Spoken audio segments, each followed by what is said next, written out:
Being 6 o'clock, everyone being so patient, waiting, call the meeting in order. Would you all rise and join me in the Pledge of Allegiance, please?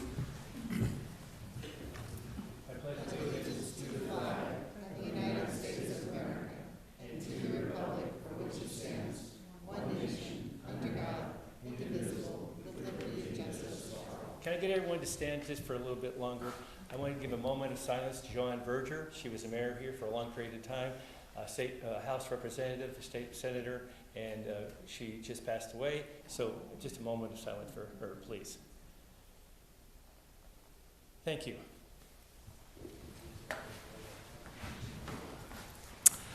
Okay, we have Carmen Matthews, Councilor Matthews, excuse me, virtually, and everyone else seems to be, Drew Farmer is absent this evening.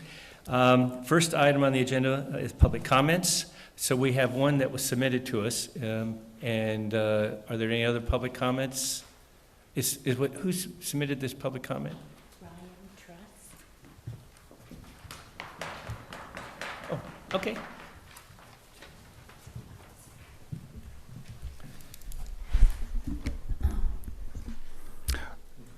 Yes, go ahead. I apologize.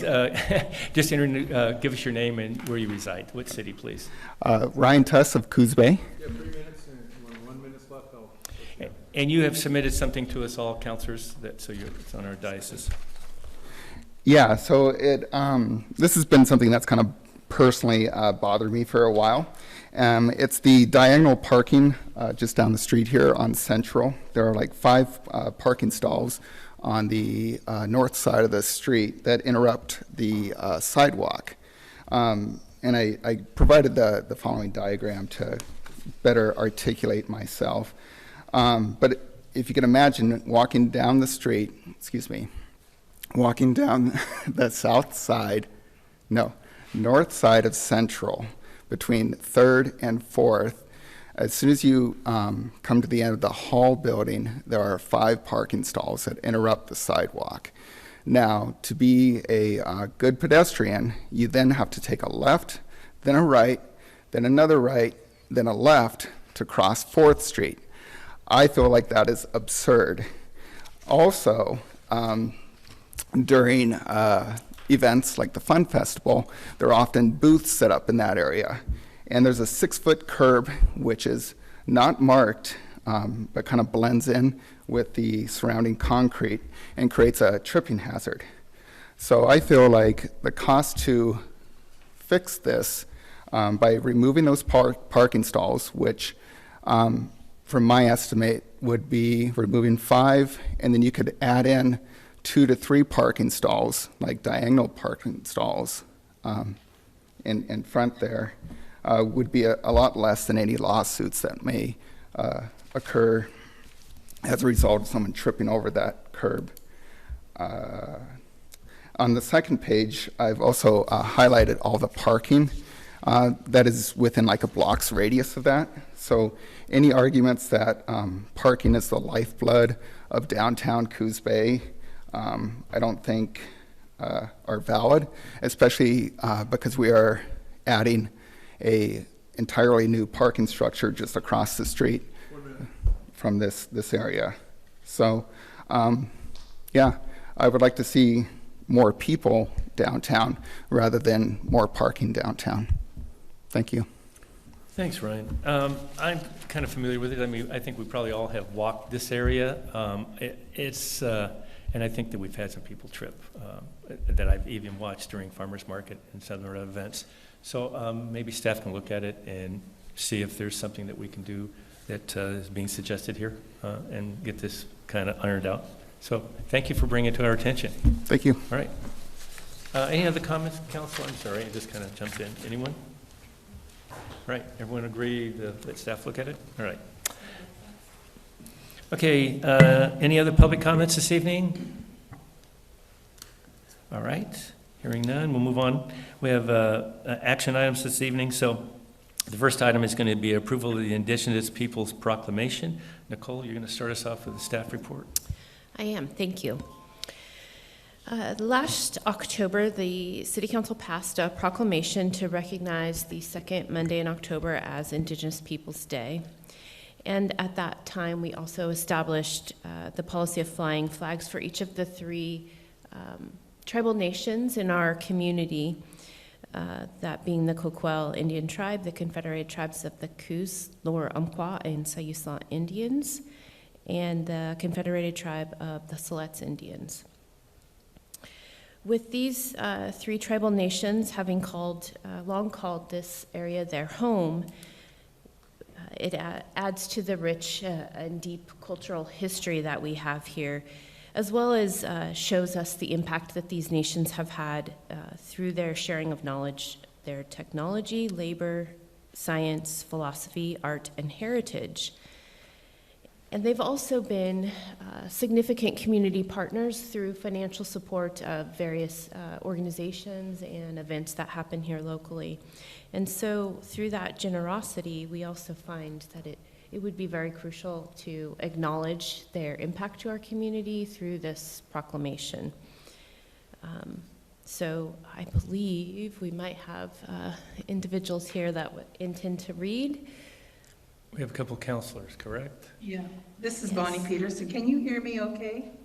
Oh, yes. Okay, I'm from the Siletz tribe, and I just want to say we really appreciate that you're taking this time, you've taken the time to designate this day and make this acknowledgement to the tribes.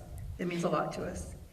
So I'm going to be speaking first. Go ahead. Yeah, I think we've got a couple of members, so Yeah, we're going to have one counselor virtually and then one here. And then, is that correct? So I don't know, who's going to go first? Yes, Bonnie's going to go. okay. Okay, so you want to start us off then? Yes, I will. Okay. Proclamation. Whereas the city of Coos Bay recognizes the indigenous peoples of the lands that would later become known as the Americas have lived on these lands since time immemorial. Whereas the city honors the fact that the city of Coos Bay is built upon the traditional homelands of the Coquel Indian tribe, Confederated Tribes of Coos, Lower Umpqua, and Sayusla Indians, and the Confederated Tribes of the Siletz Indians, and recognizes the inherent sovereignty of the 9 federally recognized tribal nations in the state of Oregon and all indigenous peoples everywhere. And whereas the city values the many contributions made to our community through indigenous peoples' knowledge, labor, technology, science, philosophy, arts, and the deep cultural contribution that has substantially shaped the character of the city of Coos Bay. And I am Julie Seastrom, Tribal Council for the Confederate Tribes of the Coos, Lower Umpqua, and Sayusla. And I'm going to finish this proclamation. Whereas Indigenous Peoples Day was first proposed in 1977 by a delegation of Native nations to the United Nations, sponsored International Conference on Discrimination Against Indigenous Populations in the Americas. And whereas the city is committed to protecting and advocating for justice, human rights, and the dignity of all people who live and work in Coos Bay, and vows to uphold the United Nations Declarations on the Rights of Indigenous Peoples, the declaration endorsed by the United States on December 16th, 2010. And whereas the declaration recognizes the right of Indigenous peoples to the dignity of the diversity of their cultures, traditions, histories, and aspirations, which shall be appropriately reflected in education and public information, and places an obligation in states to take effective measures in consultation and cooperation with the indigenous peoples concerned to combat prejudice and eliminate discrimination and to promote tolerance and understanding and good relations among indigenous peoples and all other segments of society. Now therefore, I, Joe Benetti, Mayor of Coos Bay, do hereby proclaim October 9th, 2023 as Indigenous Peoples Day, and ask the citizens of Coos Bay to utilize this day as an opportunity to reflect on the ongoing struggles of the indigenous people of this land, to celebrate the thriving cultures and values of the indigenous people of our region. So therefore, Council, I would need a motion and a second to adopt this proclamation, please. I'll move to approve the Indigenous Peoples' Day proclamation. I'll second. Okay, it's been moved and seconded to approve the proclamation of the indigenous people Any other comments or discussion? I just wanted to thank Tribal Council Member Seastrom and Tribal Council Member Peterson for joining us to participate in this proclamation. As many of you know, I've worked for the Coquille Indian Tribe for 27 years, so the fact that we fly the 3 flags, the fact that this is the second time that we have identified and will continue to make sure that we acknowledge the contributions that the 9 tribes make to Oregon. And just a reminder to everyone how incredibly lucky we are in Coos Bay to be on the ancestral homelands of the 3 tribes, the Confederated Tribes of the Coos, Lower Umpqua, and Zaisla Indians, the Confederated Tribes of the Siletz Indians, and the Coquille Indian Tribe, and the significant contribution that they make to our communities. So thank you, Councilmember Peterson, and again, thank you, Tribal Council Member Seastrom. All right, any other comments? All right, hearing none, I'll call for the question. All in favor say aye. Aye. Any opposed? Hearing none, it passes. Thank you very much for attending and reading the proclamation. All right, next item on the agenda is approval of the Filipino American History Month proclamation. Nicole? Yes, thank you. In 1999, the Oregon Coast Filipino American Association was founded. The celebration of the Filipino American History Month in October commemorates the first recorded presence of Filipinos in the continental United States, which occurred on October 18, 1587, when a Spanish ship landed at what is now known as Morro Bay, California. In 2009, U.S. Congress recognized October as Filipino American History Month. And we've presented to you a proclamation to acknowledge, again, that rich history of what this group of individuals has brought to our community. And I do believe we have speakers. And we have someone that's going to read the proclamation. Hi, Helen. Hi, my name is Helen Coughlin. I'm the board advisor of the Oregon Coast Filipino American Association, and we have here is members and officers of the Oregon Coast Filipino American Association. Proclamation. Whereas October 2023 is the 436th anniversary of the earliest documented group of Filipino presence on the shores of West Coast of the continental United States, and whereas the citizens of Oregon should be informed of the positive impact Filipino Americans have had on our communities, and whereas in Oregon, thousands of Filipino Americans have made contributions to the fields of teaching, business, government, service, agriculture, ministry, medicine, and other sciences, humanities, and the United States Armed Forces. And whereas it is imperative for Filipino American youth to have positive role models and instill in them the importance of education, complemented with the richness of their ethnicity and values of their legacy. And whereas efforts must continue to promote the study of Filipino American history and culture, because the role of the Filipino Americans and those of other people have been overlooked in writing, teaching, and learning of the United States history. And whereas this anniversary is a significant time to study the advancement of Filipino Americans, a time of celebration, remembrance, reflection, and motivation, and a relevant time for all of our citizens to learn and appreciate more about Filipino Americans and their historic contributions to our nation and to Oregon. And now, therefore, I, Joe Benetti, Mayor of Coos Bay, do hereby proclaim October 2023 as Filipino American History Month and encourage all citizens to join in recognition of the positive impact the Filipino Americans have had on our community.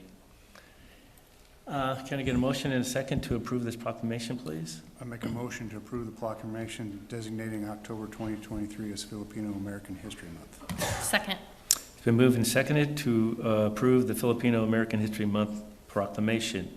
And I want to thank you, Helen, for being here and reading it and having the members show up. Really, it's really an honor to have you here, and thank you for your contribution to our community also. Any other comments? Hearing none, I'll call for the question. All in favor say aye. Aye. Any opposed? Hearing none, it passes. Thank you. Next item is approval of the Domestic Violence Awareness Month proclamation. Tom, I guess you're going to start us off on. There's Tom. Look in the wrong place. Thank you, Mr. Mayor, City Council. So by presidential proclamation since 1987, the month of October has been known as Domestic Violence Awareness Month. The common goal for this month is to raise awareness about domestic violence and how to prevent it. During the month of October, victims, service providers, criminal justice members, allied professionals, and community volunteers join together in observance of Domestic Violence Awareness Month. Domestic Violence Awareness Month provides an excellent opportunity for citizens to learn more about preventing domestic violence and to show support for the numerous organizations and individuals who provide critical advocacy services and assistance to victims. And with that, I'll welcome Rachel, the Executive Director of the SAFE Project, up here to read the proclamation. Thank you.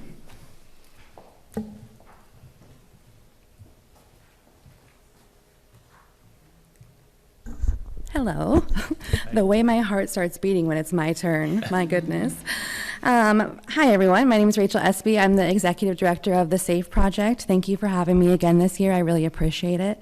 As always, I like to share my numbers with you all really quickly so you can see the impact that this proclamation does have on our community. In 2022, our agency served 883 unduplicated survivors. 762 of those survivors were adults, and 121 of those survivors were children. We provided over 5,500 shelter bed nights and over 16,500 meals to survivors in Coos County last year. We provided over 1,000 direct services for information and referral, and we received over 2,600 contacts to our 24-hour crisis hotline. So as you can see just by some of our aggregate data, we serve a lot of survivors here in Coos County, and it's so important to have the council's support and just for survivors to know this is an important issue for you all. So with that being said, I will read the proclamation.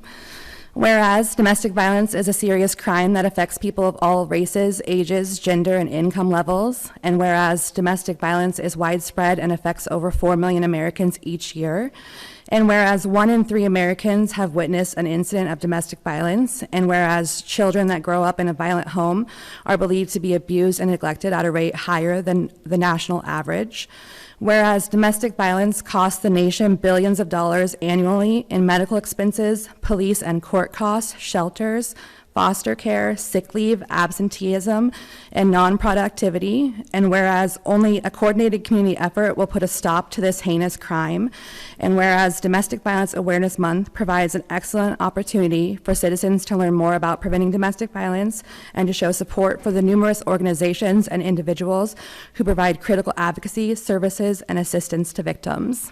And now, therefore, I, Joe Benetti, Mayor of Coos Bay, do hereby proclaim October as Domestic Violence Awareness Month and urge citizens of Coos Bay to work together to eliminate domestic violence from our community.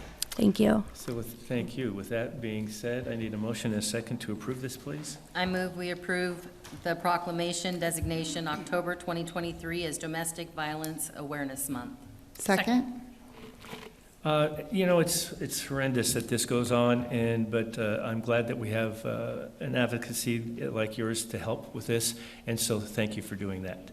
And hopefully one day the community coordinated can put an end to it, so, as you had stated. So with that being the case, we have a first and a second and no other comments. Yes, go ahead. Rachel, is there a way I could get those numbers that you have? Absolutely. If you check our social media, actually, or I'm sending out an email blast tomorrow, too, so I'm happy to include that. Okay. Okay. It's our 2022 annual report, which was put out today, actually, so it's perfect timing. Great, thank you. All right, no, appreciate it. All right, with that being the case, I'll call for the question. All in favor say aye. Aye. Any opposed? Hearing that, it passes. Okay, next item on the agenda is approval of the Fire Prevention Month proclamation. Jeff Atkins. Yep. Good evening, Mayor. Good evening. Councilors. Fire Prevention Week is a nationwide fire safety campaign that occurs every year in the second week of October. Fire Prevention Week was initially started to commemorate the Great Chicago Fire of 1871. The devastation that occurred caused many things to change in our country, from how we construct our buildings to how firefighters do their job. The focus of Fire Prevention Week changes every year to highlight different issues that help create a more fire-safe community. This year's Fire Prevention Week campaign Cooking safety starts with you. Pay attention to fire prevention. Works to educate everyone about simple but important actions they can take to keep themselves and those around them safe when cooking. Cooking fires are the leading cause of home fires and home fire injuries in the United States. The good news is that most cooking fires are preventable.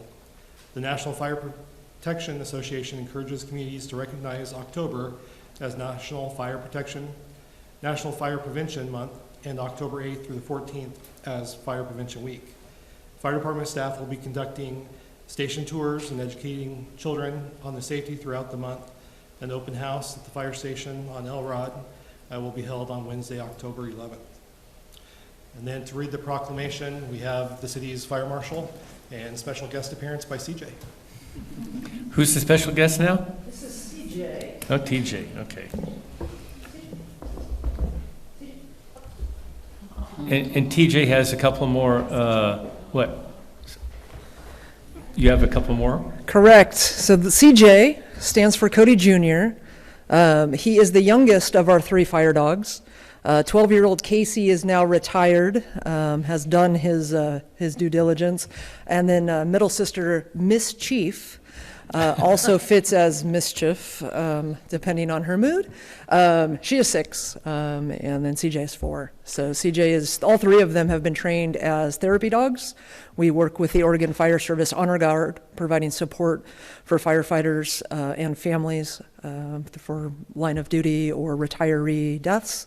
We go into schools and teach fire safety education and do other therapy and crisis work Nice. around the community. They provide some office therapy on occasion as well. Let's see your big set, please.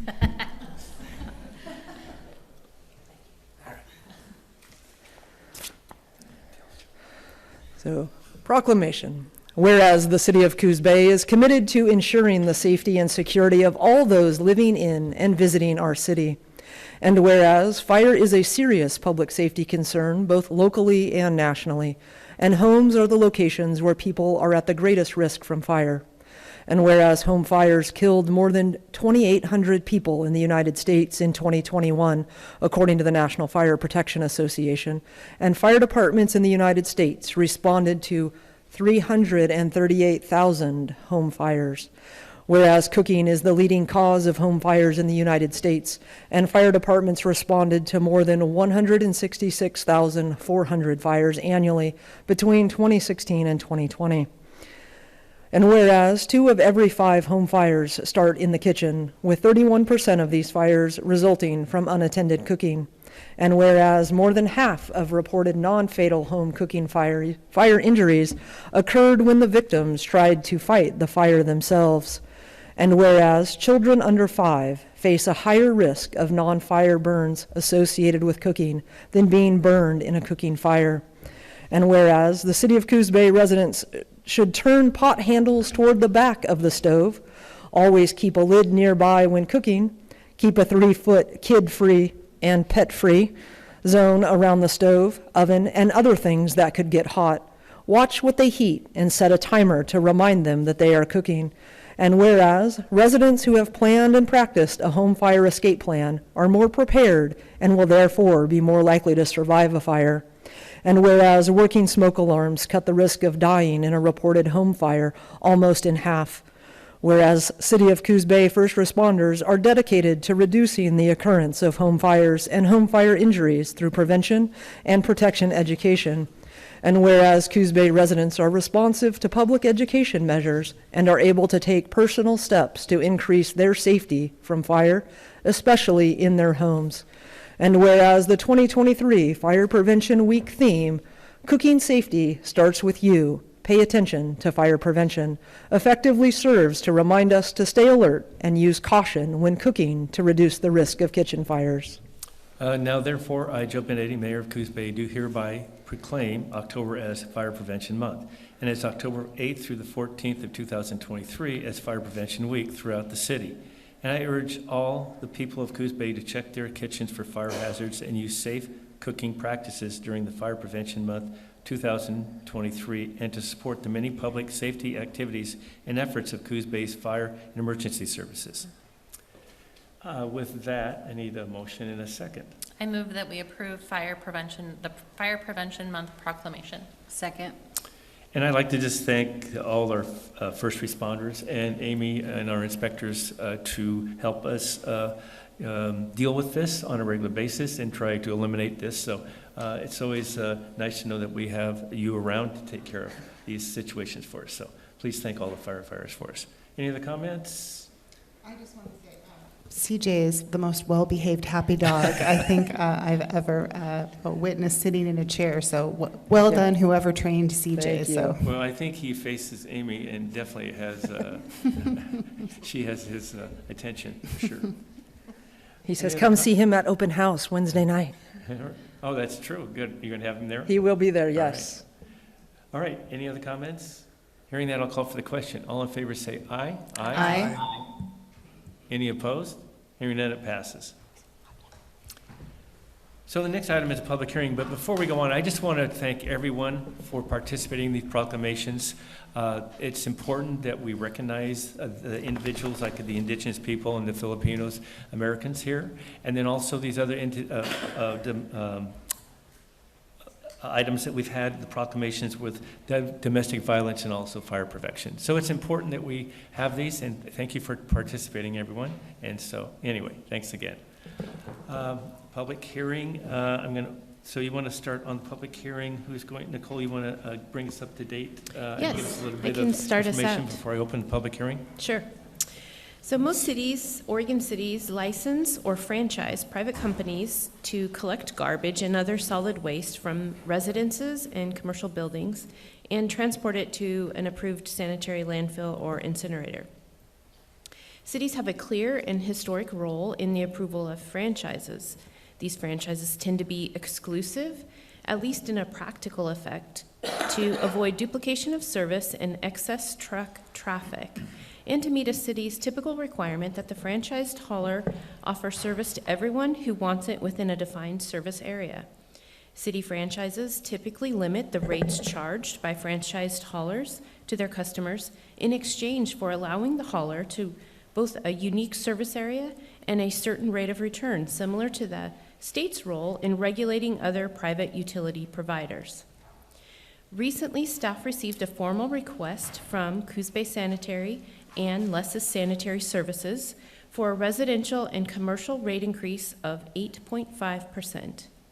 If approved, the adjustment would result in a $2.13 per month increase for a basic 35-gallon residential cart service. The proposed rate increase, if approved by council, would take effect on or after November 1st, 2023. Section 8.02.100 of the franchise agreement, entitled Rate Regulations, requires the City Council to hold a public hearing before ruling upon the request. Notice of the public hearing was placed in the World newspaper, meeting the requirement to publish at least 10 days and not more than 30 prior to this meeting. The company has provided us with both their letter and then a proposed rate schedule, which was included in your packet. And then we typically do a rate survey of surrounding areas to compare what these proposed rates would look like in those surrounding areas. And you'll see that we kind of land, kind of mid-range in comparison to the other cities. Do we have any representatives from either one of the companies? I don't see them this evening. I don't see anybody So tonight. 8.5%, it seems to be a large increase over the last times. I mean, normally, if I recall, it's been around 3%. So this is quite a bit more So it is a than little it's bit been. higher. I would note last year, they base it on CPI. And Right. so last year, CPI was very high, and they elected to do a lower rate than what CPI would have allowed for. Often when that occurs, you end up at some point in time making up for those differences. So I do know they have made some investments locally here, and so they are, improving facilities and things like that. So But CPI wasn't 8.5%, was it? last year? At the end of the year, yes, it was still. So that's what they're pretty going on high. straight off CPI? Mhm. Okay, but normally in the past, they do lower than the CPI? They have done, yeah. I mean, when it's been a lower CPI, they usually match that, but I do know at least last year, if not the year before, they did a reduction off of CPI. Nicole, isn't the rate, the proposed rate of the, when you did the survey of the 2490, that is in line with the city of North Bend? And if we compare cities in other communities, Brookings, for example, is about $32. Gold Beach is $30. Newport is $40. So to your point, I would say we're actually on the lower scale. I think there's only two other communities, actually, Bandon and inside the city of Coquille, that are less than what's being proposed to be charged. Agreed. Is that correct? That's correct. And I would also add that, the recycling services are included as part of the collection of, garbage, so. Great, thank you. All right, it just would have been nice to see someone here, especially at this kind of Yes, rate and they increase, usually are. to be able to answer any public comments or the councils. Any Did other they contact you and have any communication directly other than a letter? I believe Christine worked with members from their staff in putting together the publication and then the information for tonight's packet. Okay. Any more questions, council, for Nicole, before we open the public hearing? And I can also offer, if you're interested in having someone, be here, we can also keep the public hearing open until next meeting and ask for a representative to attend. I would like that. I would too. 8.5 is a pretty significant increase. And typically they do come Yeah. and provide information and answer questions, which I think helps the public for lower rates or for lower percentages. And so it would be nice to have somebody represented. Sure. So in that case, I'd recommend that you open the public hearing and just continue it till your next meeting. Okay, so I'm going to open the public hearing, and at this time is to discuss or make a comment about the proposed solid waste franchise rate adjustment. You heard our city manager give a little report, or a report on what's happening here, and we're looking at an 8.5% increase. Every year they come before us, and there's usually, it's been always a rate increase of some sort because of their costs. This is a franchise that we have regulation or oversight, I should say, Nate and Nicole, because it's a franchise and they're limited to just these two individual companies. So, with that being said, anyone would like to make a comment on this? Okay, so what we're going to do is we will continue the public hearing. Yes? I don't see anyone. Yeah, I'm just ready for the vote. I think we should wait until next week. Okay, thanks, Carmen. So we're gonna leave this public hearing open for the next meeting, so if you'd like to come back, and we'll take more comments at that time. So we'll just leave that as it is and move on to the next agenda item. Next one is discussion regarding the proposed vacation of Elm Avenue between Bayshore Drive and North Front Street. Sorry, Jennifer? Mr. Mayor. Yes. Can I finish up? Am I allowed to make any comment on that? Absolutely. Can we get a copy of where they're getting the current CPI? Because I show it this year as 3.7. I know it was 8-something in 2022, but 2023 it dropped back down. So I think that's if I what- could just have documentation Sure. showing where they got that. I think they're going off last year's. 2022. I think, Troy, but that's a good question for them. Yeah. I shouldn't be answering that question because I'm not positive, so. I suppose that's what I want, that's what I'd like to know. Yep. Thank you. Sorry. Carry on. No, absolutely. Thank you. Jennifer?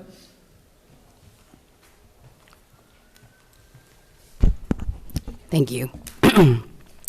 At the September 5th, 2023 council meeting, the mayor and council requested information on initiating a right-of-way vacation, specifically vacating the Elm Avenue right-of-way between North Front Street and Bayshore Drive, which is Highway 101 northbound. This portion of Elm Avenue is not maintained by the city, nor is it a right-of-way that is regularly utilized by pass-through vehicles. This right-of-way is mainly used by the adjacent businesses and most recently for a Sunday's farmer market. This farmer's market is associated with 999 North Front Street, and that's the property to the south of Elm Avenue right away that we're talking about, and then property to the north is 1026 Bayshore, and it's Wayne's Color Center. So this portion of the right-of-way is 20 feet wide and approximately 165 feet long. Typically, when a right-of-way is vacated, the bounding properties would each absorb the half width of the right-of-way adjacent to their respective property. This is because most of the time the adjacent lots fall within the same plat map. However, in this case, the property to the south is in the plat titled North Marshfield. The north plat boundary for this North Marshfield plat is located on the southern line of the Elm right-of-way. As a result, and per the county surveyor, only the property to the north, which is the 1026 Bayshore, is eligible to vacate this right-of-way and will absorb the full width of the right-of-way if approved. So should council wish to proceed forward with the vacation, the following steps must occur. We need to schedule a pre-application with our operations administrator, complete a right-of-way vacation application. Staff will review and provide recommendation and send the vacation request to the local utilities and franchises. And since this property is located within 1,000 feet from the bay, we will also need to notify the port. Staff will present findings to council to determine if they will initiate the proceeding on behalf of the applicant and set a hearing date. Notice of hearing will be posted by staff. There will be a 30-day period in which parties can object to the vacation. Then council will conduct a public hearing, and if approved, the vacation will become effective 30 days after the hearing. If council wishes to move forward with initiating this vacation, it is recommended that council direct staff to contact the property owner at 1026 North Bayshore Drive to inquire if the property owner wants to pursue a vacation of the Elm Avenue right-of-way. A base fee of $945 plus a 5% technology fee will be required. Okay, so I brought this up for discussion and to staff. We did a Front Street blueprint. I think, Lucinda was involved on it, and Jennifer, you were involved, and this never came up. This is something that was discovered, I guess is the best way to put this, unbeknownst to myself and many others, I believe. And I know that it was discussed with the farmers market, but also I felt, and I still feel this way, if we don't address this, whether the farmers market's there or not, the way that it's being used is not applicable and probably not meeting our requirements by any means, because they're using for parking and they're driving through. So whether the farmers market there or not, it's still got an issue that we have to deal with, whether it's vacated or not. We're going to have to address this. Vacating, to me, in my mind, makes the most sense. Heidi Stoss called me when she heard this was on the agenda and wanted to know that she was here, and I indicated to her, and I just wanted to confirm that for this to happen, both property owners have to be involved and wanted to proceed with it. Am I correct? So what we received from our county surveyor and our planner also confirmed is the property to the south, which is Heidi Sauce's property at 999. Right. That's not eligible for this vacation. So just the property to the north. So only the Bayshore paint area. Correct. So there'll be a portion of this that's not going to be vacated? So part of this alleyway or this street? They get the full width. They get the full 20 feet because both properties are in two separate plat maps. Gotcha. Okay. So it'd be, okay. So it's something that then Trey from Bayshore Paints will have to agree to or not? Okay. Correct. So Heidi has no, nothing, no standing in this? Yes. Is that correct? Yes, and we confirmed that with our planning administrator as well as the county surveyor. Okay. All right. She can resist the vacation though, right? I think anybody can object. But the property line is just to the north of her place and the south of his place. Yeah.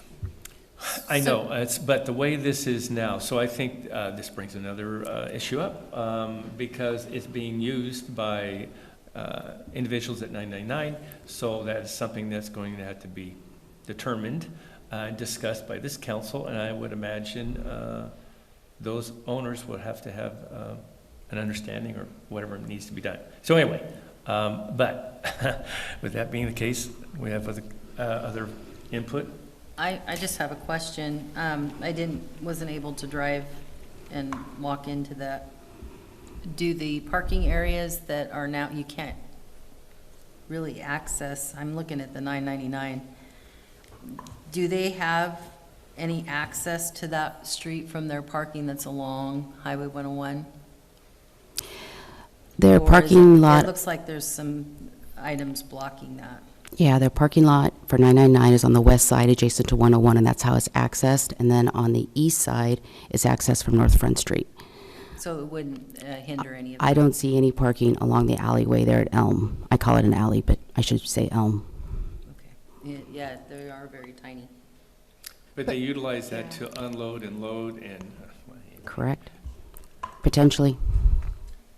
Just remind me, why do we have to let the port know? It's an agreement that the city entered into some time ago, and I did not bring it with me, but I certainly can provide it to Nicole. So Do you have- anytime something touches the water, we have to contact the Port of Coos Bay because they have jurisdiction over the water of this community, is that right? That's correct. I believe it's state law Yeah. that requires it. But there's an agreement between the port and the city, I believe more than halved the distance, or lessened the distance. I think state law is more than 1,000 feet. But it's an agreement that we have with the port. That's correct. Okay, thank you. I'd be interested in seeing that agreement, and, I mean, maybe that's something that we can revisit.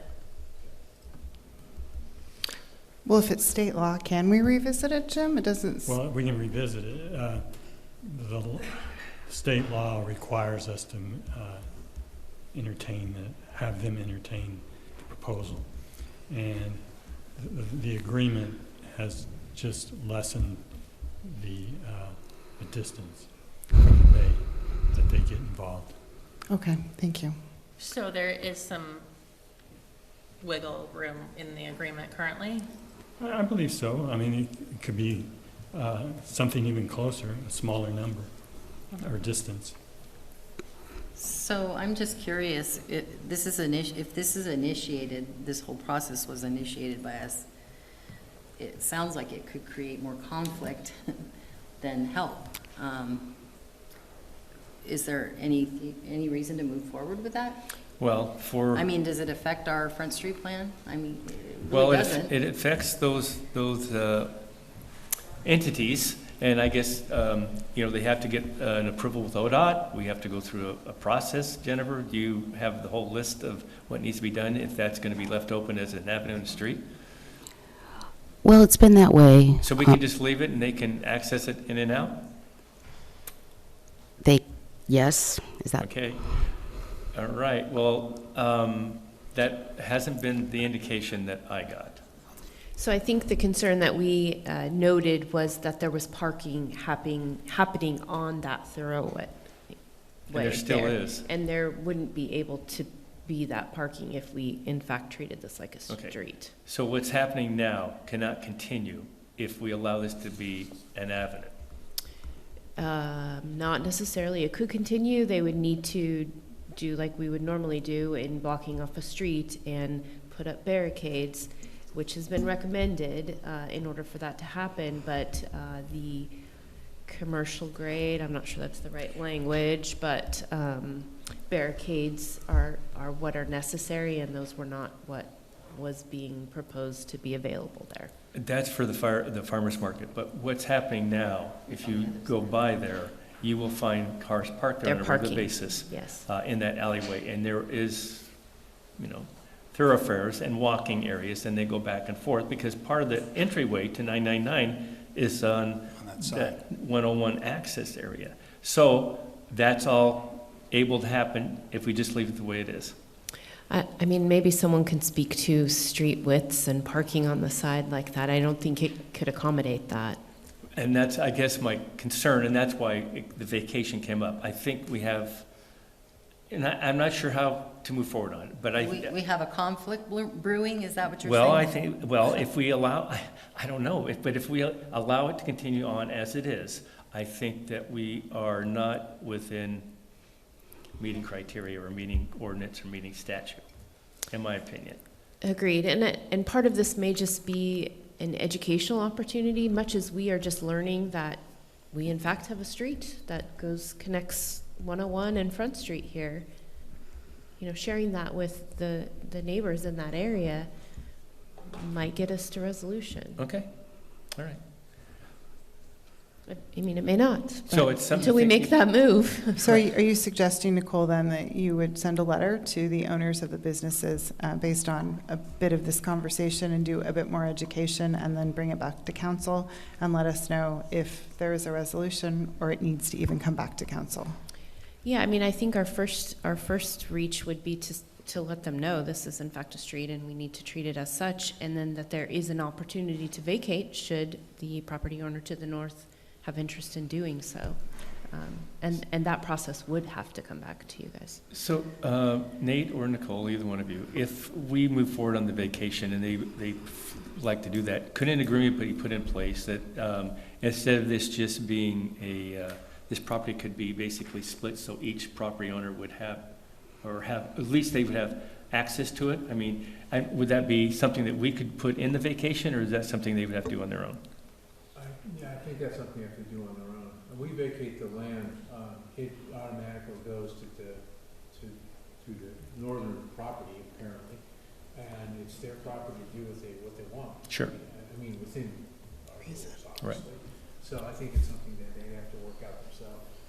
Yeah, I think these property owners get along, and that's fine and dandy if we were to vacate this, but I can see exactly how it's gonna work. And by doing, if we vacated this and that happened, and then this property was to transfer ownership, then access to 999 would be hindered and blocked, especially their front entryway where they have handicap access.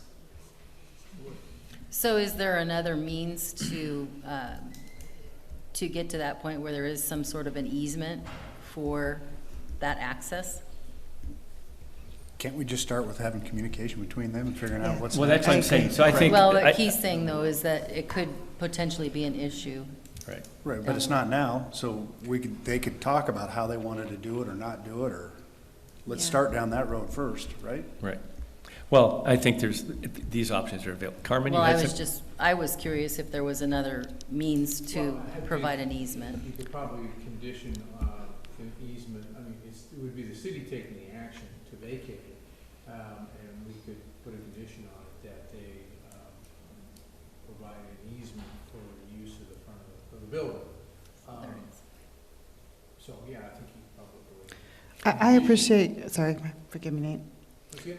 I appreciate Councilor Cribben's comments. I do think Mayor Benetti is trying to be proactive. I think that was the intent, to try to solve a situation before it becomes something worse. But I think based on the conversation this council is having right now, it probably should go back to the two landowners to see what they want to do. Oh, absolutely. Either way, even if it's vacated, it has to come back to them for their approval, or for one property owner's approval. Carmen? Yeah, I just wanted to jump in. It seems like the easement basically is the same thing as a right-of-way. It allows access from both parties, both properties, to use this access as access, and it might require maybe us doing a little signage, no through traffic, no parking kind of thing. So it's just an access, a right-of-way access, basically. I am a little bit curious as to why we'd want to vacate it if it's causing more conflict between the property owners, where they can share this right-of-way just like a sidewalk, basically. I don't know. It just seems like as long as it stays clear and open, and that's signed, properly posted and with signage, it would solve a lot of problems. But maybe I'm not understanding the problem. Well, I think you need to go down there and talk to them and look at how it's being used. And then also, they're accessing 101 off this street or avenue. And I'm not sure that even meets ODOT's regulations. So, I mean, this is an unknown street, and that was just discovered, as I mentioned earlier. And how it's being used, I don't know if it meets all the criteria, the legal criteria.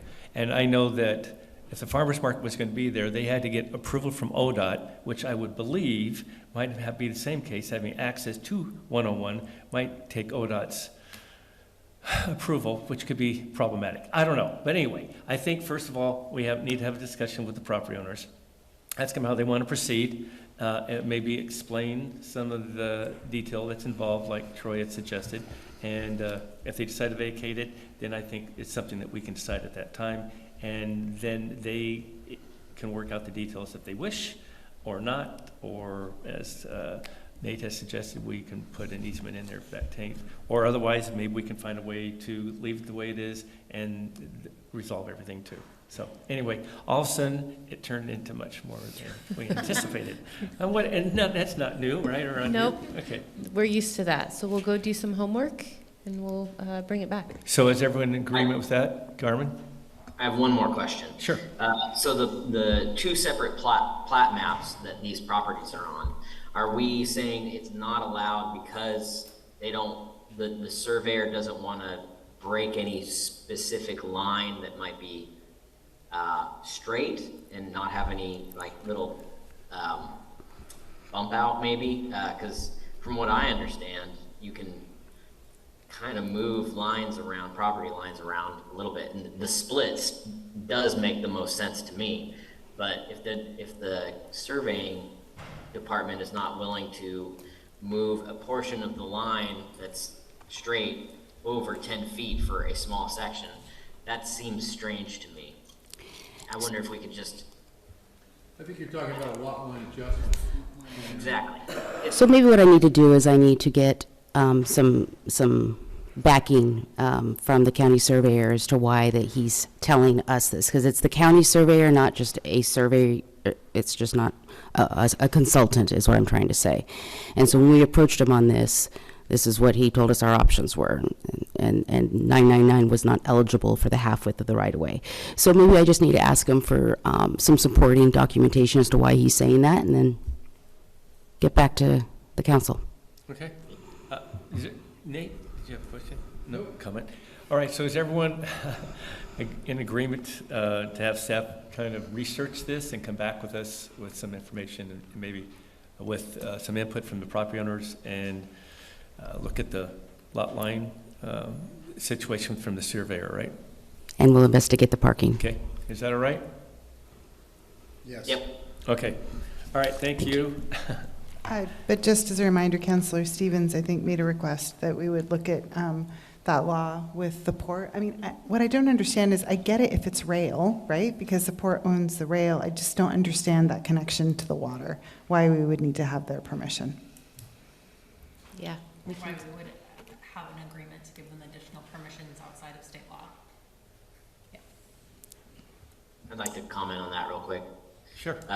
While, you know, I would love to see the documentation for that as well, I will say that I am all for cross-communication between both entities, and that's hopefully a two-way street. So when the court has something that they want to do, they inform us as much as possible. So communication is important, and I think we should lead by example.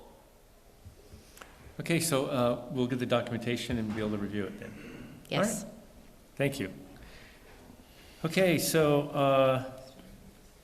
I know we'll come back to Bill, because the public hearing is still open, so we might be able to get this taken care of. Let's do the Wayfinding Signage Committee update recommendation. Nicole?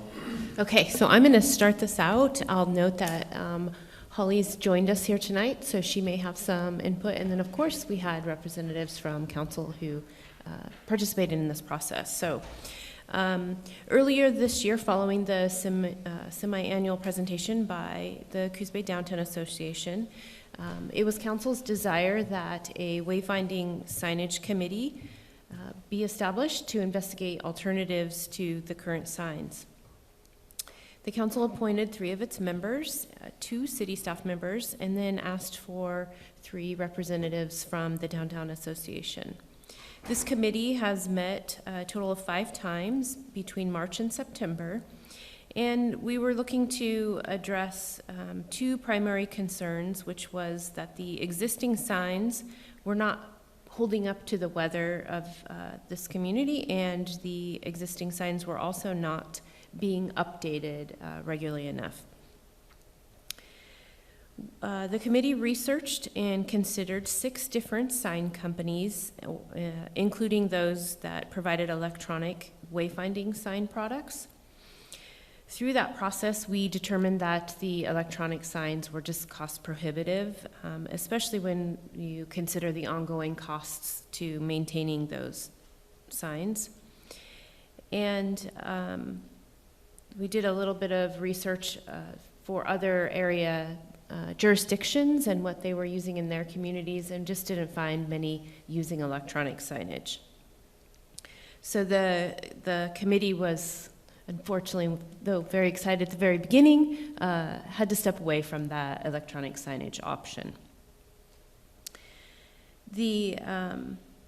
The path that we chose to go was to bring in our Visitor Convention Bureau, the Coos Bay, North Bend, Charleston area Visitor Convention Bureau, because they do have some marketing materials that fit nicely with what we were intending to get on those signage. So the Downtown Association coordinated with the Visitor Convention Bureau, who developed an updated map and a current year calendar of events. And you'll see in your packet some examples of what that looks like. We then, at the city, purchased, thankfully, got an option from the Mill Casino paper product that they have used that holds up well to weather. We purchased a ream of that, not a ream of that, a big, long, round thing of that, and did some practice runs with that. We've had those installed, and they seem to be faring pretty well.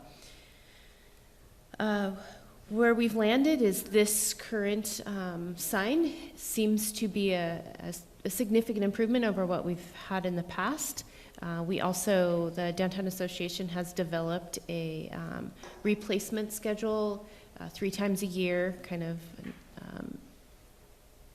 planning to update that based on the events that we have, and that will also allow for potentially if there's any changes in business or key points that we want to know in that area. That schedule is also in your packet. And the committee is recommending that we kind of stick with this plan for now and see how that works out. I'll offer anybody to add to that if there's something I missed. Why wasn't on the committee? I wasn't on the committee, but Lucinda, Stephanie, and Sarah. We have quite a few. And Steve and Holly. So who wants to chime in or not chime in? Steve, I thought you were here to make some comments. Sure. Go to the podium. Please. If you don't go up there, Carmen can't hear, or anyone on virtual can't hear. And I might not be able to either, so. All right. Thank you, Councilor, Mayor Benetti and councilors. I was on the Coos Bay Downtown Association board for several years, but had to step back with other Rotary commitments and things, but I was asked to stay on this wayfinding sign committee as a citizen at large.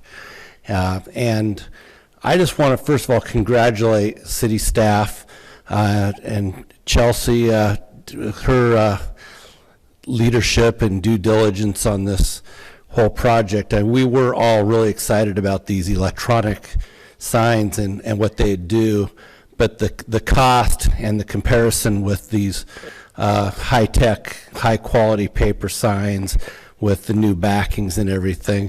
I feel that this committee and staff and the 3 councilors, Councilor DeNovo, Kilmer, and Stevens, we all worked great together and got a mission accomplished, and I believe it saved the taxpayers, the city, hundreds of thousands of dollars over the lifespan of the comparison of the electronic signs compared to what we're doing now. And the visibility of these new signs is just fantastic. And it gives us the opportunity, I think, to revisit later to put more signs throughout the community. So I just want to congratulate the city, the staff and councilors and Holly for running this committee so efficiently and coming to a great conclusion. Thank you. Thank you, Steve. Others? Any comments? I think Steve summed it up nicely. I think we were really excited about some sign opportunities. That's not to say that it won't happen in the future. I just think perhaps as we continue to build on Front Street, there will be new opportunities. Maybe electric isn't the way to go, or digital isn't the way to go, but I think we did come up with a great solution, and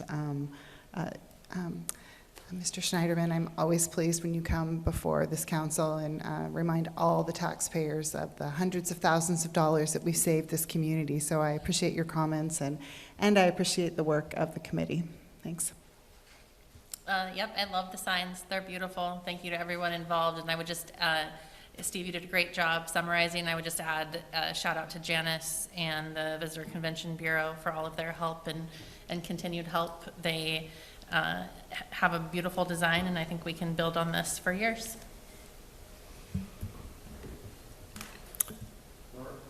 Okay, well, I want to thank everyone for their involvement. There's quite a bit of time that was put into this. As it was stated, 5 times you met, and so I know it's not easy to have put that kind of time in, but I appreciate it. It's something that's been needed attention to, and you've definitely done that. So that being the case, do you need us to adopt this, or is just an informational thing? No, we're just hoping that you would believe, as we do, that this solution meets our needs currently, and to let us continue down that path. So we just need to bless it, and that'll be it? Yeah, that'd Okay. be great. Everyone's in agreement with this, I hope? All right. Nicole, It's blessed. you did I think we did at the last meeting, we were going to provide new plexiglass, though, for both of the signs because they were scratched. We are in the process of making that happen, Yes, correct? I'm not sure if it's been installed. I would like to say we've ordered. I'm not sure it's been installed, but it's been ordered. Great, thanks, Jim. Great. Thank you so much for everyone, and thanks for attending, Steve and Holly, and updating us. Okay, so I'm going to skip back to E, public hearing to consider proposed solid waste franchise rate adjustment. To bring you up to speed, we had the discussion. We talked about the 8.5% being a little bit high, and so we were going to keep this public hearing open and continue on to the next meeting since neither one of you were here. But your ears must have been burning, so you both showed up. So anyway. Yeah, my so- guess is we didn't appropriately communicate that you guys now meet at 6 o'clock instead of 7. No, it's fine. And it came to mind, and I thought maybe you thought we were a little bit slower in our agenda, and you know how it is, Bill, you know. But anyway, that not being the case. So anyway, that's a little clear synopsis. And so if you want to come up and address the council of why we're at 8.5%, that was really the main contention point. And Troy brought up that the cost of living for this year isn't 8.5, and I referenced that maybe you were going with last year's 8.5, and that's why the rate is here. But I didn't want to speak for you or on behalf of you. So anyway, you want to take it from there? Yeah, sure. I'm Bill Richardson from Weston Sanitary. And yes, in years past, we've always gone with the prior year CPI adjustment, and that's why the 8.5. It was actually as high as, I think, 10.6, and then it kind of backed off towards the end of the year. And that's why. And, just more than anything, the cost of everything that we do these days, it's like, disposal's up 20%, parts and materials, fuel's up over $5. I mean, and that's why we're asking for that more than anything. It's nothing, it's still, we consider it real reasonable. I mean, it's still the lowest utility around, obviously we all know this, and we just, we're trying to live within our means, but, with the CPI so high last year that we just have to make that adjustment. So, Bill, what was the CPI for 2021? Do you recall? 2021, it was 8.5, and we go by CPI West. Okay. Yeah. And then 2022, it was 8.5 too? 2021, oh no, it was down, I think it was 6.3. Okay, because it was still high. But, yeah, it was still high, but not near as high as 2022. Or 2021. That was the information I needed. Yeah, normally, Bill, also you go a little bit lower than the CPI, because I remember 2021, I don't think it was 6.5 that you suggested being increased. Yeah, we actually, because of the cost of everything, we were, asked for the full CPI. Oh, no, So, I totally understand. I So mean, that's- you're asking just for a pass-through on the costs that you feel that are Correct. borne by the inflation rate, Mhm. CPI costs. Mhm. Okay. Absolutely. But to the mayor's point, in 2021, it was 6%, 6.5%, and you did not increase the rate by 6.5%. It was closer to the 3%, correct? Correct. Okay, thank you. Correct. So it was mentioned also by our city manager that basically sometimes when you're a little bit lower than on the CPIs like you've been in the past, that it catches up with you and you need to increase like you did this time. Exactly. Is that accurate? Yes. Okay. But Well, we've been trying to keep it as low as we possibly can for I just think years. it's important, Bill, that the public understands the reasoning for this, so when we adopt it, or I would Vote to adopt we it. adopt it, they would understand the reasoning behind it. Right. And then, as Councilor DeNova mentioned, the rates that have been proposed at other areas, we're on the lower end on other cities in comparable, so. Correct.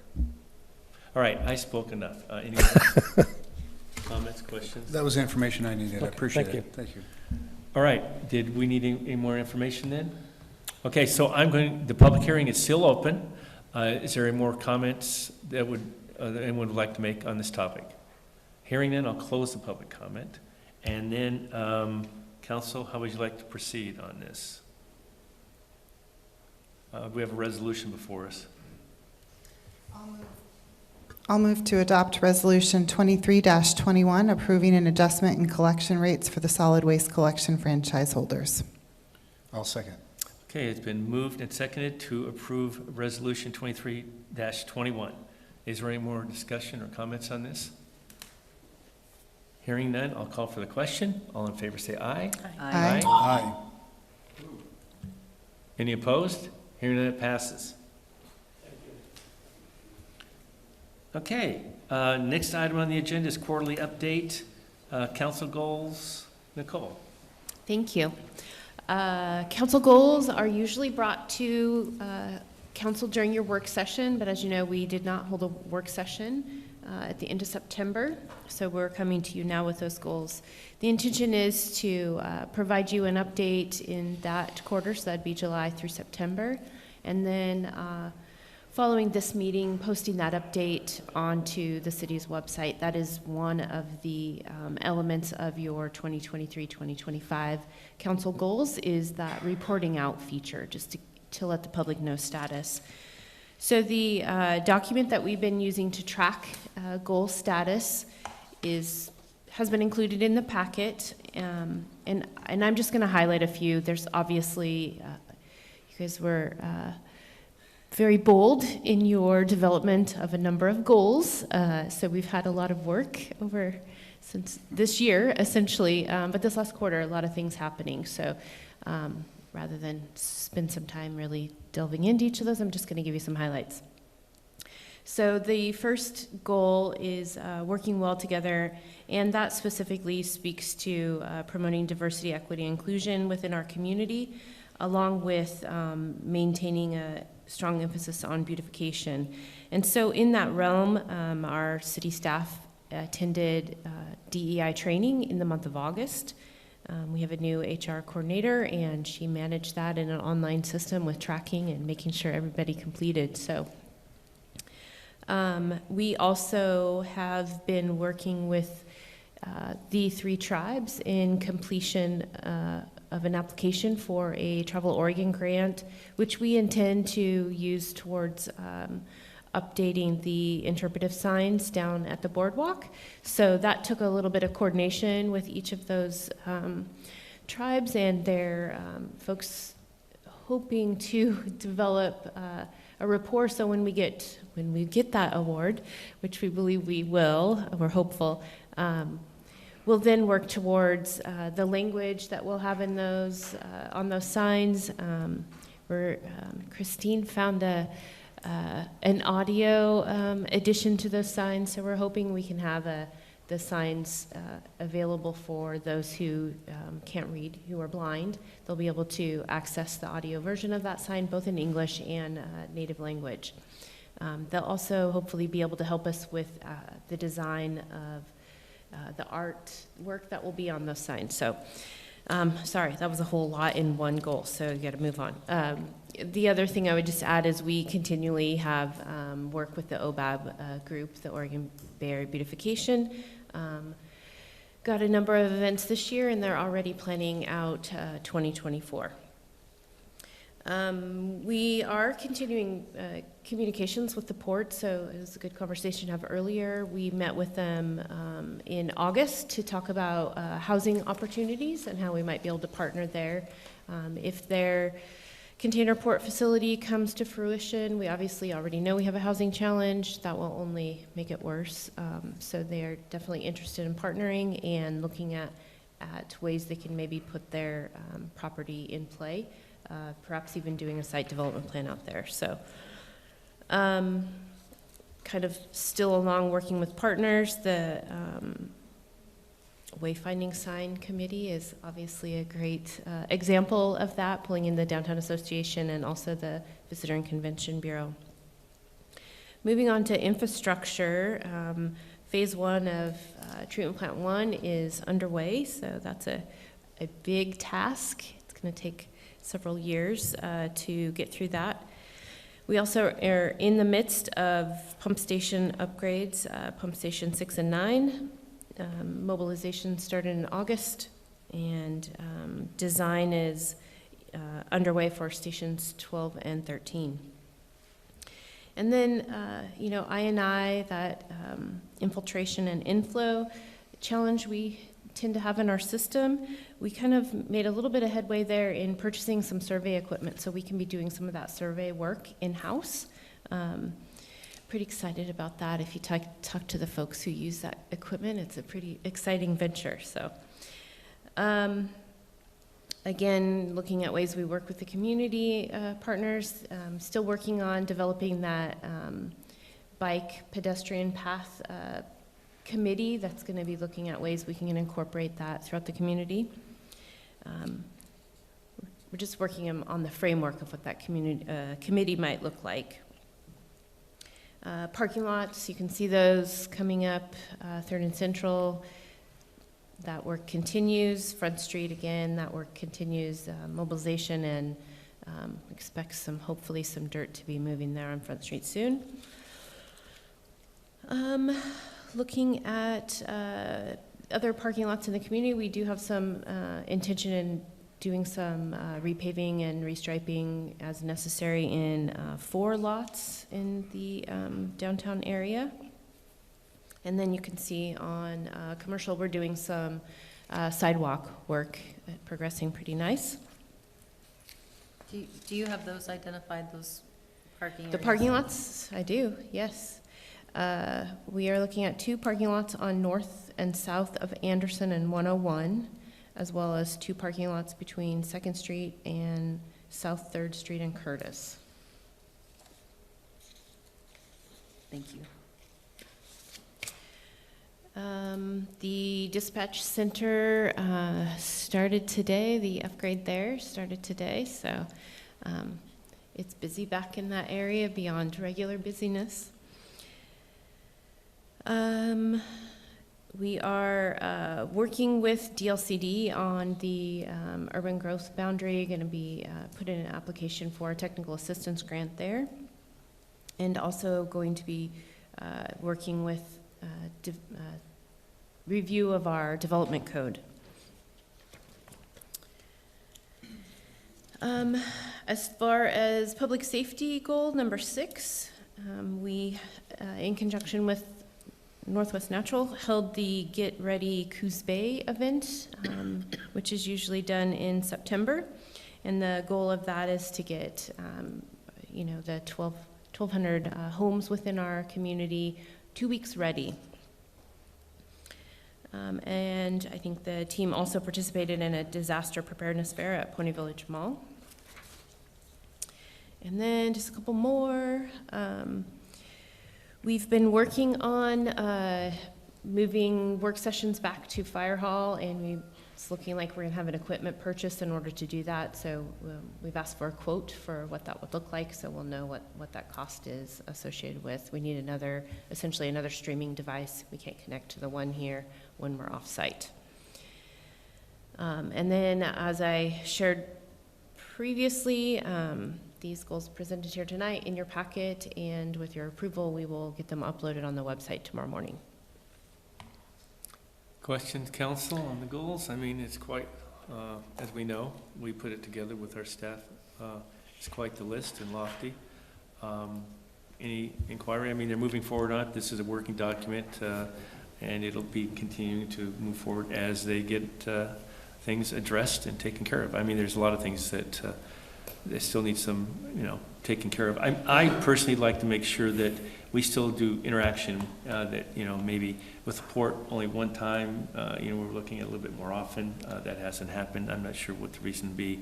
Also, the Confederate Tribes of the Coos, Lower Umpqua, and Sayusala, we have not met with them. We have with the Coquel Indian Tribe and their commission. I think maybe another meeting with them.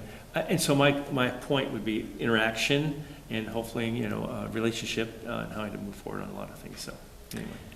I couldn't agree more with the mayor. That was on my list as well. We had talked about a joint work session with the port, and I think we all get better work done when we have strong working relationships.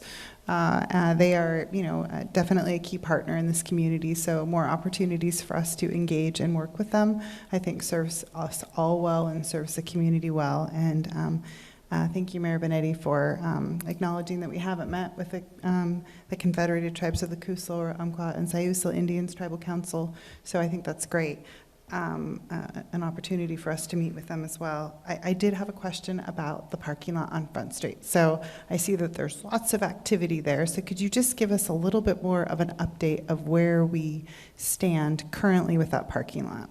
Sure. I don't know if Jennifer or Jim wants to Jennifer's here, speak to it. Looks like they're moving dirt in.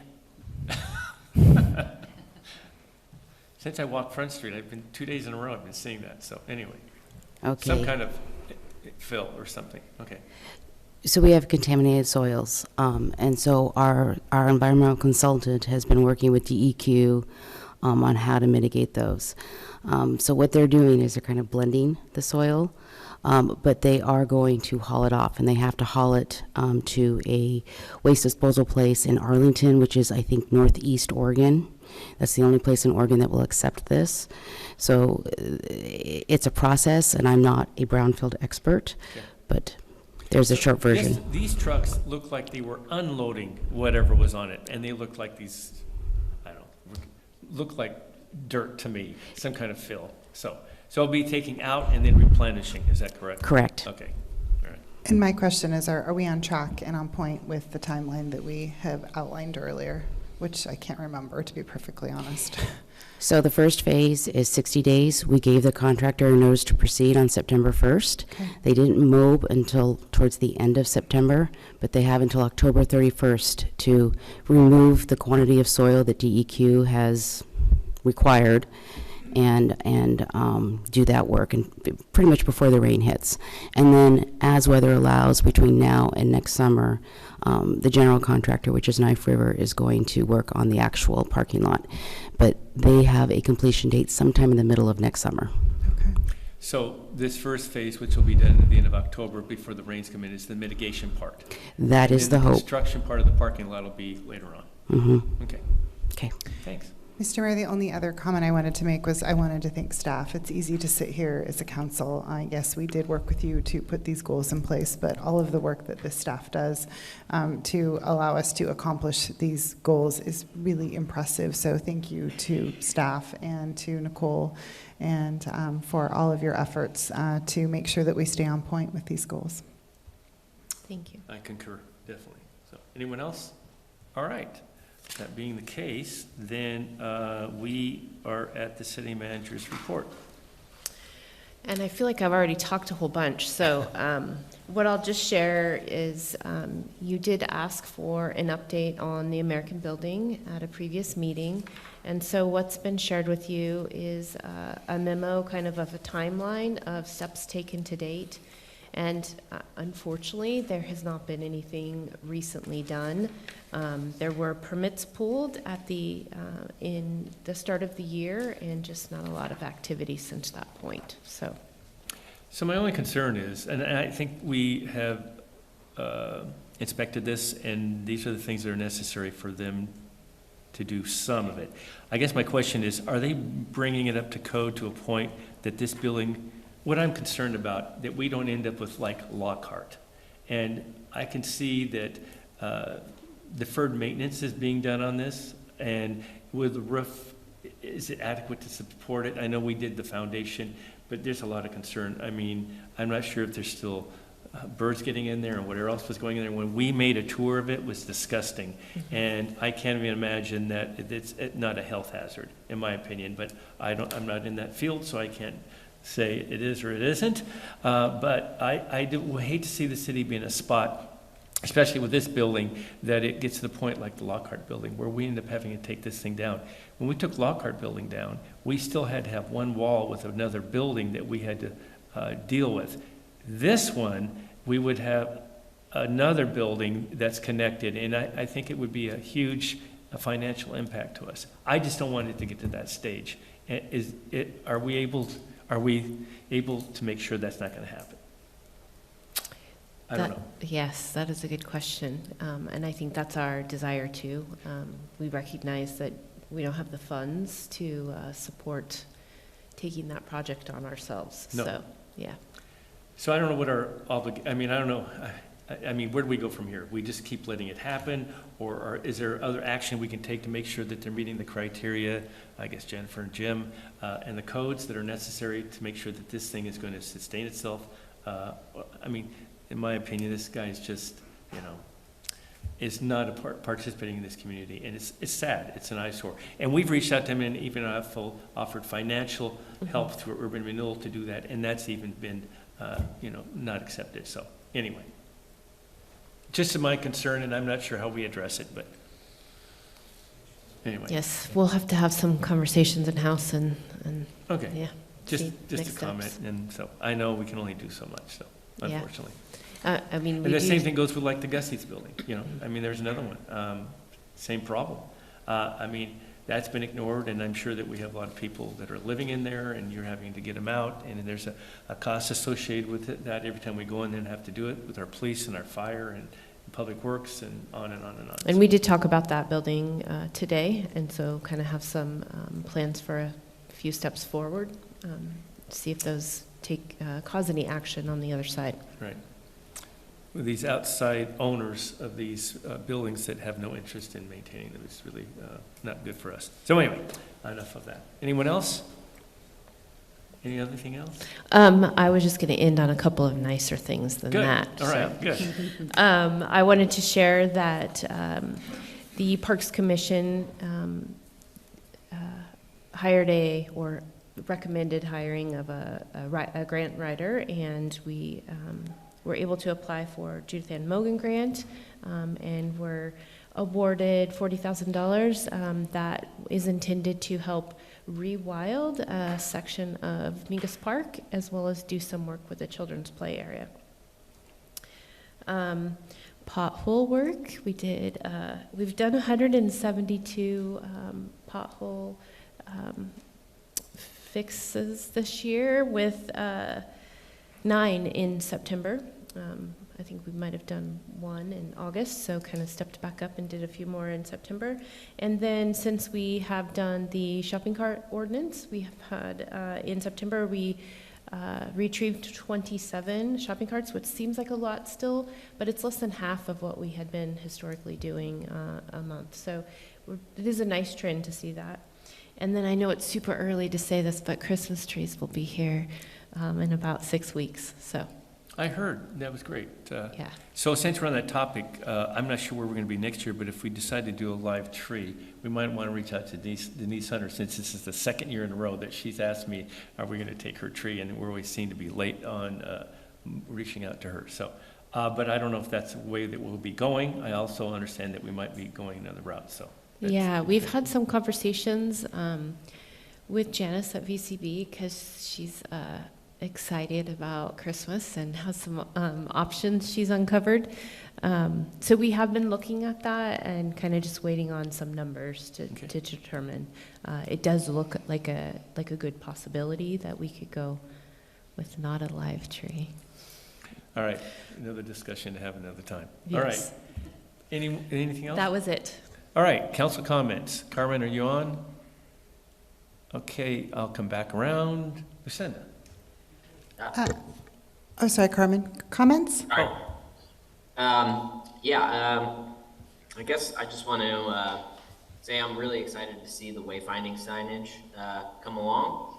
That was a goal that I was really hoping we'd achieve sooner rather than later.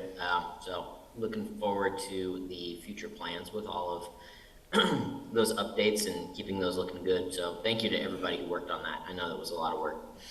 All the proclamations that we went through this month, I'm really glad and proud of the city for making these acknowledgments and bringing awareness to the fire prevention and all of the benefits that Filipino Americans and indigenous peoples bring to our area and have for centuries. And I'm really glad to see that we're making notice of that. And of course, the domestic violence awareness is something that we always need to continue to bring into the public awareness to make sure that we're working on that. That being said, it was an interesting meeting. I had all kinds of fun things rolling around my head, especially when it comes to lot line adjustments. So looking forward to some updates at the next meeting. So thank you all. Thanks, Carmen. Cinda? I just wanted to take this moment to thank you for having a moment of silence for Senator Verger. I think all of our prayers and thoughts go out to her family. She made such a significant contribution to this community and to the state at large, and really paved the way for women to serve in roles of leadership in government, and to see that there are 3 councilors on this dais who are women. We have a city manager who is a woman. Senator Verger paved the way for us to do that, and so my thoughts and prayers go out to her family, and I just am really grateful to have known her and the contribution that she made, and just what a remarkably kind and generous woman she was. Thank you. Stephanie? I didn't have much, but I did want to just mention along the lines that contribution not only was for women, but she also, Joanne Verger, Mayor and Senator Verger, made a significant contribution to youth. I ran a program, I worked telethon, Easter Seals telethon with her, and she's always been kind of a mentor to me as a broadcaster, because she was so eloquent in front of a microphone and on television. And I could think of no better person. When I did the focus program, it was a hands-on program with students to bring issues, run a television show. And she was the moderator of that program, and I'll never forget the first day that she did that as mayor of the city of Coos Bay. With those students, they were terrified to have to mic her up, and she was so gracious and so appreciative of them. And a lot of those students had difficulty being in regular classrooms, and because of her, they rose to the occasion. They did their positions with grace and in some incredible ways, and we ran that program. And that was because of her and what she brought to the table, and the importance of the issues that she brought on that television program that ran on the public access channel. And so it's a great loss to our community, and I will miss our visits. Thank you. Sarah? No comments for me tonight, thanks. All right. Troy? No comments from me either. All right. Well, I'll just chime in a little bit about Joanne. I knew her in many roles. When I first got here, she was a downtown association manager. And I remember going to the meetings and her being very engaged in making things happen in the downtown area. Then she was a counselor, and I was fortunate to serve with her in that capacity. I was also fortunate to serve with her as the first woman mayor and be her council president. So I had those opportunities, going to LOC and helping her become president of LOC, which is also something that she desired to do. And knowing Joanne, if she put her mind to it, more than likely she achieved it. Also, then she went on to be a representative for the state of Oregon for us in this district, and also senator. So she served all these roles. I knew her in all of them, and she also was a good friend. So anyway, she will be missed. She was very successful in helping us achieve a lot here. So anyway, one other person that has risen also to the occasion is our counselor, Lucinda DeNovo. She's taken on many roles, and one of the roles that she's just taken on, she's been reappointed to Travel Oregon. So congratulations. And also she is the chair this year. So it's quite an esteemed position to have someone that I think the first time from this area that's ever served in that capacity. And so we were very fortunate to have her there. So anyway, those are my comments this evening. I appreciate everyone always showing up and being here. And so we look forward to you at our next council meeting. Thanks. Meeting adjourned.